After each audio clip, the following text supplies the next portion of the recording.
लेकिन हमारे जीवन में ना कभी कभी मैं कथा श्रवण करना नहीं चाहता। हाँ, हमने कई लोगों को देखा है, जब किसी ठेले में खड़े रहेंगे या कहीं किसी की निंदा करते रहेंगे तो 2 घंटे कैसे बीतते हैं पता ही नहीं चलता। और गलती से कथा में आकर के बैठ जाएंगे ना तो 1 घंटे में 4 बार घड़ी देखेंगे, समय कितना हो रहा है और कितनी देर ये चलेगा। समझिएगा, हमारा मन फंसा हुआ है संसार के कार्य में। अच्छा एक बात बताएं, जिनसे अधिक प्रेम होता है ना उनके विषय में सुनने की इच्छा होती है। जिनसे अधिक प्रेम होता है। अब एक बात बताएं आपको, अगर आपके सामने अगर एक आध 15-20 लाख की गड्डी अगर रख दिया जाए 500-500 का और कहा जाए थोड़ी इनको गिनती करके अलग कर दो, तो कितना भी नींद आ रहा हो नींद भग जाएगा। नींद चली जाती है कि नहीं? देखा है हमने। और भगवान की कथा में अगर बैठे ना तो पहले ही मन जाता है। अच्छा कुछ लोग कथा भी ऐसे ही सुनते हैं, आनंद से कथा सुननी चाहिए। हाँ, ऐसा नहीं किया। एक जगह कथा हो रही थी, हम बताएं आपको, और वो कथा में हम थोड़ी सी आनंद बीच बीच में आनंद लेते थे। थोड़ी थोड़ी बात अच्छी बातें कुछ होती थी, थोड़ी सी हंसी मजाक वाली बात हो जाती थी, तो एक मैया बैठे ऐसे देखती थी। अच्छा कुछ लोग ये विचार करके बैठते जैसे कथा सुनना है तो बहुत सीरियस होकर के सुनना है। नहीं भैया, कथा तो आनंद का विषय है। जितना हो सके सुख ले लो जीवन में। कथा आनंद के लिए करानी चाहिए।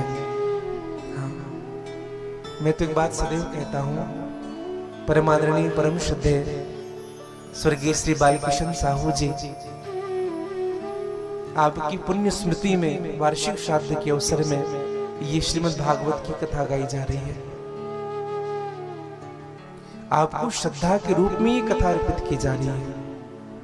और मैं तो एक बात सदैव कहूं, इससे भली श्रद्धांजलि और कुछ भी नहीं हो सकते। हाँ, मुक्ति देने वाले शास्त्र है भागवत। चाहे वो जीवात्मा हो, चाहे प्रेतात्मा हो, चाहे अमलात्मा हो, सबका कल्याण होता है भैया। हाँ, कैसा भी व्यक्ति हो। हाँ, जो यहाँ आकर के बैठ जाए या जिनके निमित्त कथा हो, उन सबका कल्याण होगा। हाँ, और ये कल्याण कब होता है बताएं आपको? जब हमारे हृदय आनंद से भरा हो। एक बात मैं सदैव कहता हूं कथा के माध्यम से, जब हम बरसी भागवत कराते हैं ना, तो कभी कभी किसी के मन में भाव उठता है, कहा कि बरसी भागवत है, हम ज्यादा आनंद नहीं लेंगे, हम ज्यादा उत्सव नहीं करेंगे। नहीं मेरे भाई बहन, ये उत्सव उनके लिए होगा, ये आनंद उनके लिए होगा। हाँ, अभी 3-4 दिनों से मौसम बन रहा था, तो मोहित ने बड़ा व्यथित हुआ। कल बात हुई थी शाम को, तो गुरुजी कैसे करें? मैं बोला सब अच्छा होगा। और अब देखिए रेगुलर ये बात बन ही रहा था, देखो ठाकुर जी ने कैसे थाम लिया। एक बात सदैव निवेदन करूं, जब आपका मन शुद्ध होता है ना, और आपका संकल्प जब शुद्ध होता है, तो पक्की बात मानिए, ईश्वर भी इस कार्य में सहायक होते हैं, प्रभु भी इस कार्य में आपके सहायक होंगे। हाँ, इसलिए भरोसा उन पर रखिएगा। हाँ, आशाएं के राम जी से दूजी आशा छोड़ दे, आशाएं के राम जी से दूजी आशा छोड़ दे, नाताए के राम जी से दूजा नाता तोड़ दे, नाता एक राम जी से दूजा नाता तोड़ दे, नाता एक राम जी से दूजा नाता तोड़ दे, नाता एक राम जी से दूजा नाता तोड़ दे। क्या आशा करना जन जन की, क्या आशा करना जन जन की, कृपा दृष्टि जब रघुनंदन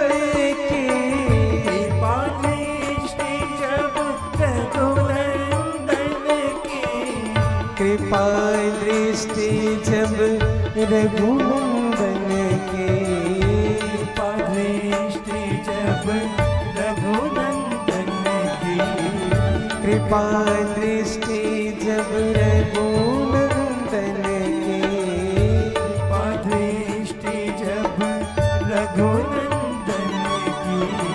राम रस छोड़ प्यारे राम रस पगिए, रस छोड़ प्यारे राम रस पगिए। राधे श्याम राधे श्याम राधे श्याम कहिए, राधे श्याम राधे श्याम राधे श्याम कहिए।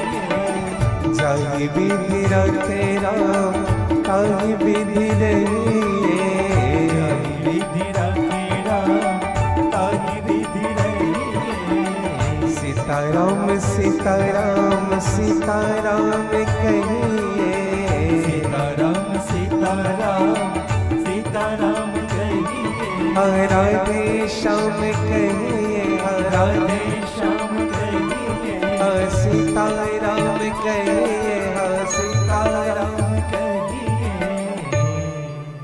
आशा एक राम जी से दूजी आशा। हाँ, भगवान से आशा रखिएगा, संसार से और परिवार से आशा मत रखिएगा कभी, क्योंकि आपके कार्य को परमात्मा ही पूर्ण करेंगे। हाँ, पक्की बात समझिएगा। हाँ, अभी एक घटना मैं आपको बताऊं। अभी अहमदपुर में कथा थी, ब्रज 84 कोस वृंदावन में भांडीर वन के समीप कथा। तो जब कथा प्रारंभ हुई, शर्मा परिवार में कथा थी, तो जिस दिन कथा प्रारंभ हुई उस दिन तो पहले कहा गुरुजी पहले ही दिन हाँ कि इधर उधर थोड़ा सा शिफ्ट होना पड़ा था, ऐसा होता है। हाँ, स्टार्टिंग में तो होता ही है, मुझे थोड़ा सा देर हो रहा था। गुरुजी ऐसा, अरे ऐसा होता ही है, धीरे धीरे करके पूरी व्यवस्था बनती है और बनाने वाले हमारे ठाकुर हैं। तो दूसरे दिन की बात है, बड़े सज्जन हैं दोनों भाई, तो दोनों हमारे सामने आए, कहा गुरुदेव जी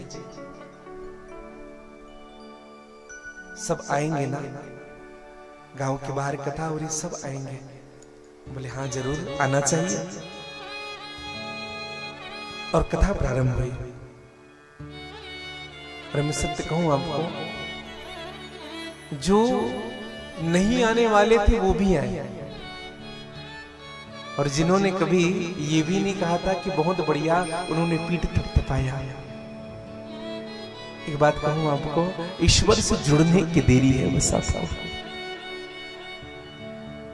जिंदगी की डोर सौंप हाथ दीनानाथ के, महलों में राखे चाहे झोपड़ी में वास दे।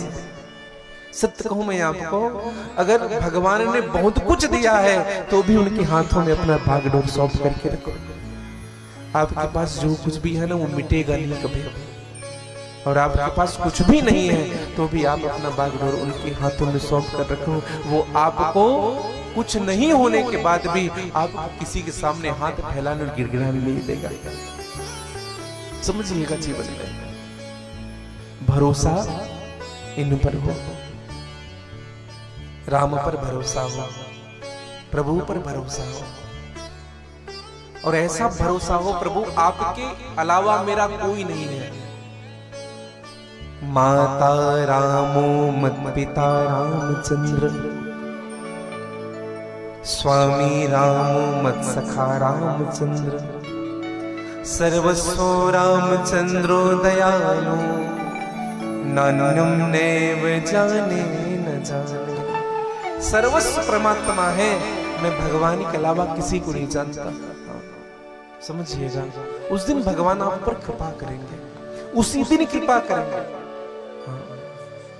कभी कभी हमारे जीवन में ना राम से अधिक रामों पर भरोसा हो जाता है, इसीलिए हम अछूए रहते हैं भगवान से। बहुत सुंदर भाव है, जैसे यह पवित्र भूमि है कथा के लिए, आप और हम सब यहाँ विराजित हैं। वैसे ही श्रीमद् भागवत कथा की पद्धति के लिए भारत का प्राण स्थलीय नैमिषारण्य क्षेत्र, नैमिषारण्य क्षेत्र में श्री सूत जी महाराज सौनक आदि ऋषियों के सन्मुख बैठे हुए हैं। ध्यान से सुनिएगा। सूत जी महाराज से सौनक आदि ऋषियों ने हाथ जोड़कर एक प्रश्न किया। देखो, 2 प्रश्न किए गए हैं श्रीमद् भागवत जी में, और ये दोनों प्रश्न बहुत महत्वपूर्ण है। सौनक आदि ऋषियों ने कौन सा प्रश्न किया? कहा कि महाराज जी, अज्ञाधवंत विध्वंस कोटि सूर्य समप्रभा सूतख्याहि कथा सारम मम कर्णि रसायन।